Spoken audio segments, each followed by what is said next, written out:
This stupid triple support meta is back inside Marvel Rivals Season 4, like we didn't already hate it inside Season 1 and Season 2, but it's back again, and this video we're going to break down which one of the support heroes for Season 4 outputs the most amount of damage and time to kill potential, because you're going to need to run this team comp anyway, so you might as well do it effectively. We're going to break down all the stats for each of the supports, and then we're going to round it up at the end for you as well. So starting off, we have Jeff, and we're going to be using his primary attack up first to see how much damage he can do and how quickly he can actually kill enemies just using his primary attack. And as you can see here, it does require you to have a reload in there at least a couple of times, especially if you're trying to kill a tank, especially Groot, of course, because he does have the highest amount of HP in the game.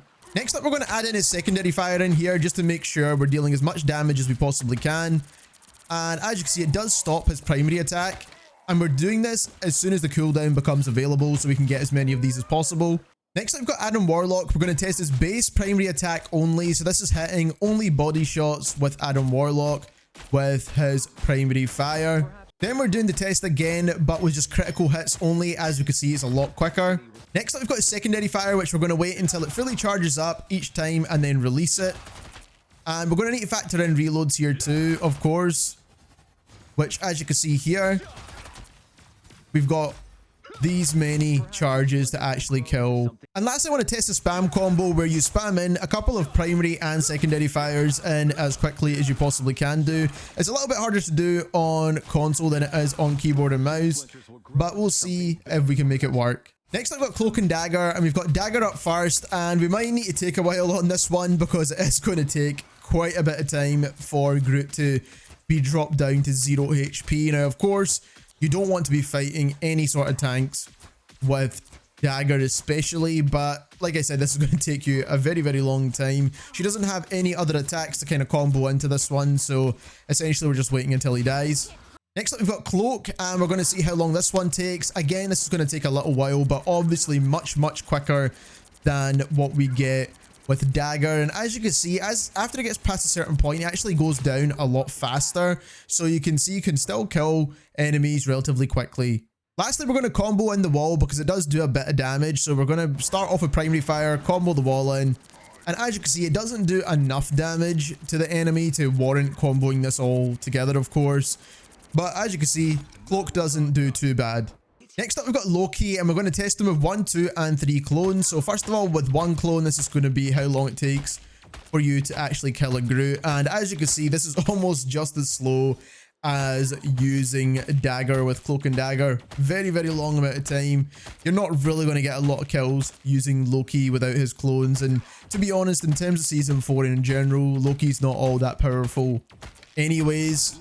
So we have our 1 clone over here right now, and as you can remember, Loki actually got nerfed in terms of the damage output of his clones, so they no longer deal as much damage as what they used to do before, and that's kind of the reason this video was actually sparked in the first place. So we want to test with each of the clones. So now we've got all of our clones for Loki, and we're going to be doing the same damage test once again. As you can see, this is nowhere near as strong as what Loki used to be, as this is basically like 80% damage from each clone now, which I think is pretty insane.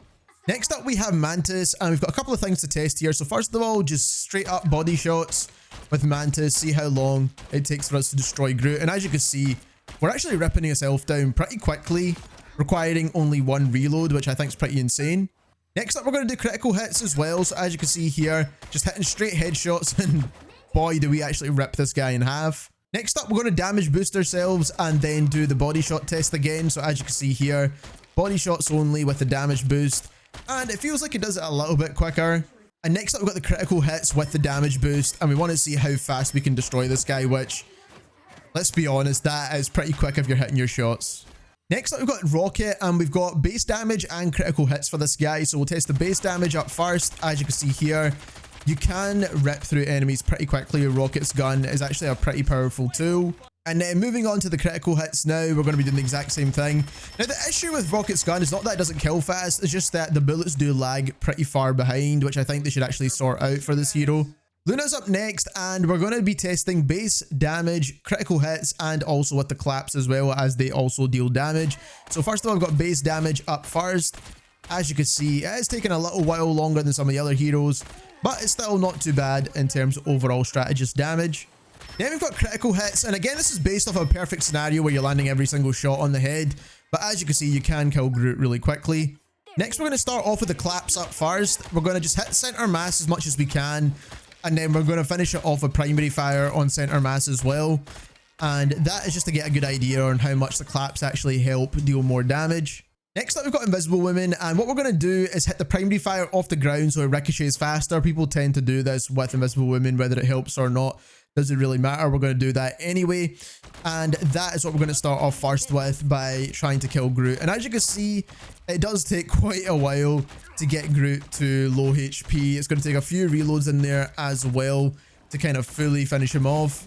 Next up, we're going to combo in the Vortex as well, as that does do tick damage over time and helps you take away Groot's HP a little bit quicker. So again, we're just going to combo these both together to see how much faster that bubble reduces Groot's health. As you can see, we had to get another reload in there as well, but overall we will give you the times. And last but not least, we've got Ultron, the DPS replacement himself, and he's only got one attack, so this is pretty straightforward to test. Again, we're going to make sure we're landing all 100% of our shots just to make sure we're getting the max possible damage output. So we've now collated all this data onto a spreadsheet for you, which you'll be seeing on screen just now. For 800 HP, 275 HP, the TTK is in seconds, and also the 24 different attacks that we actually tested. Now, as you can see, there's quite a lot here, so we're actually going to narrow this down for you because this probably doesn't mean too much looking at it the way it is. So we've organized it in terms of which ones are the fastest time to kill for each hero, and I kind of want to skip the top portion of this one a little bit because these are all critical hits, and as much as it is very useful to understand that you can get insanely fast time to kills, as you can see 2.31 seconds or 2.55 seconds with Mantis, even Rocket is not too far behind, but landing back-to-back critical hits like we did in the test is not something that's going to be practical in a game. So we're removing the critical hits from this list as well for you, just to make it a bit easier to understand. And now what we're looking at is just kind of all the base damage values, and as you can see here, for the base damage, Mantis with her damage boost comes out on top, with Rocket with his primary fire not too far behind.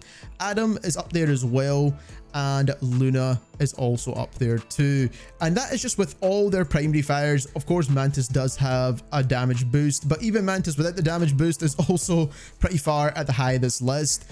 And then Adam's combo is there as well. The reason why I want to point out Adam's combo in particular is because this will allow you to reset your kind of healing charge a lot faster, kind of like 1 second longer to get a time to kill. It might be more useful to use this combo to actually be able to heal your team, so you kind of need to do that trade-off depending on what part of the game you're on.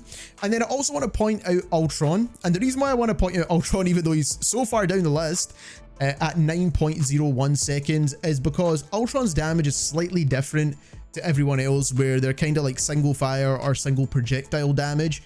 Ultron is a constant steady beam of damage, so as long as you're hitting someone within your beam, then you're going to be doing damage to them to some extent. Now, you're not going to get the maximum amount of damage, as you want to get that explosion at the end. I do think Mantis is probably by far and away the best, in my opinion, just because she does provide that damage boost to her team as well, and a relatively decent healing output, and she can heal flyers pretty easily as well. Adam, in my opinion, if you could land your shots, then Adam is a pretty solid pick.